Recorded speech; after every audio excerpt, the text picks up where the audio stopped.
To enter service mode, press and hold Option and delay end and press the power button. Turn the dial until you see SPN.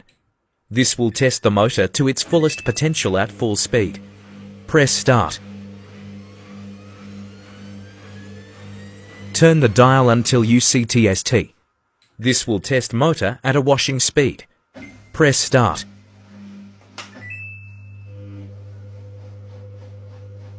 You can press the spin button to turn on the drain.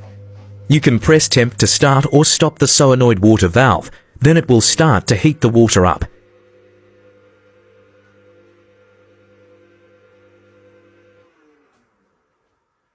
This machine hates test mode. It displays UC, which is due to excessive fluctuation in the supply voltage.